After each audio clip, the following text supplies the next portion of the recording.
Hello, my name is doctor Ajay Kumar. आज हम टिक fever बीमारी के बारे में बात करेंगे। टिक फीवर बीमारी टिक्स के द्वारा डॉग्स और कैट्स में होती है।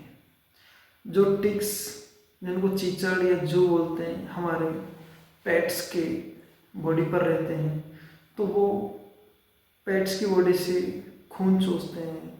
उस दौरान वह टिक्स पेट्स की बॉडी के अंदर एक छोटा सा जीव अंदर डाल देते हैं।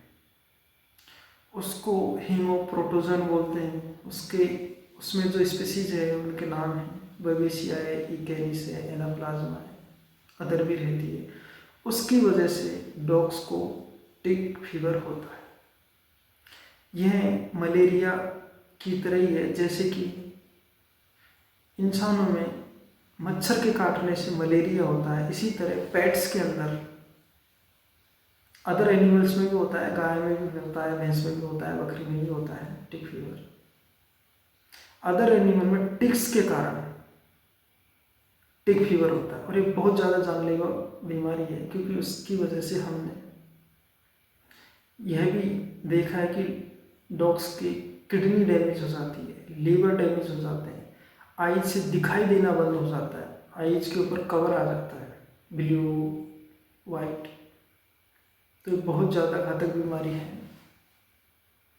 तो यह बीमारी टिक्स के द्वारा पेट्स के अंदर फैलती है। इस बीमारी के जो लक्षण होते हैं वह बहुत सारे हैं। जैसे कि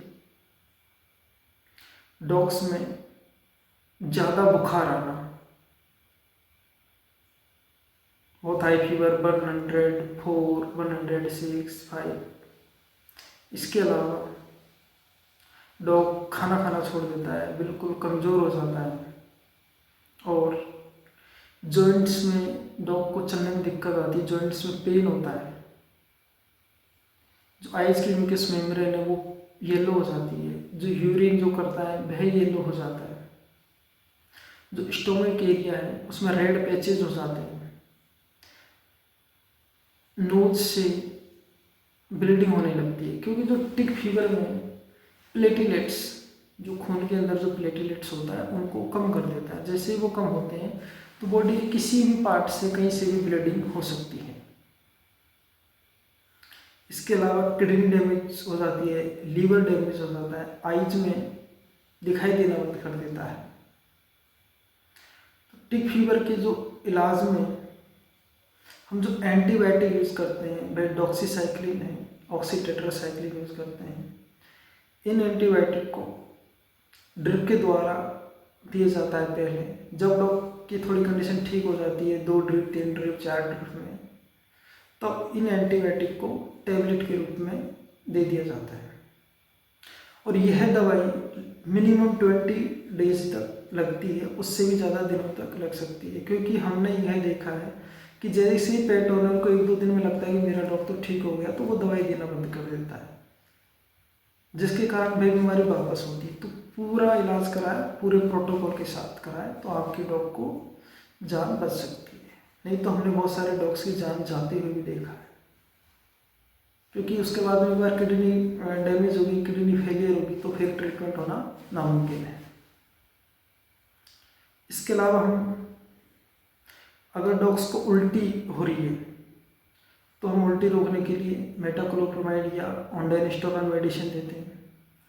इसके अलावा जो एंटीबायोटिक देते हैं उसकी वजह से एसिडिटी ना हो, तो उसकी वजह से हम उनको पेंटाप्रोजोल मेडिसिन देते हैं, विटामिन बी कॉम्प्लेक्स देते हैं, और जो फ्लूइड है, जो बोतल है, वो भी चढ़ाई जाती है ताकि डॉग में डिहाइड्रेशन नहीं हो और वॉल्यूम मेंटेन रहे।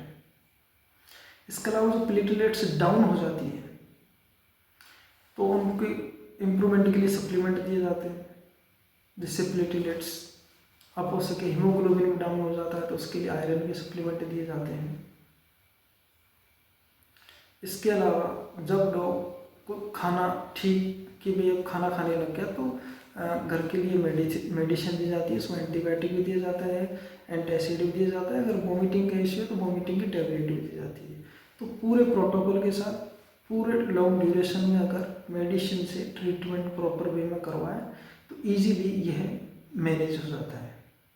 और जो भी मेडिसिन बताई गई है वह आप डॉक्टर से कंसल्ट करके दें, क्योंकि यह जो मेडिसिन है अलग अलग कंडीशन पर डिपेंड करती है कि डॉग की उम्र क्या है, डॉग की कितनी सीवियरिटी है, कितना उसका वजन है, और क्या पता कौन सी मेडिसिन चेंज भी करनी पड़ जाती है, डोज रेट कम ज़्यादा भी करनी पड़ जाती है। तो डॉक्टर से कंसल्ट करें और उसके बाद में ये मेडिसिन को पूरी फॉलोअप के साथ दें तो आपका डॉग ठीक हो जाएगा। धन्यवाद।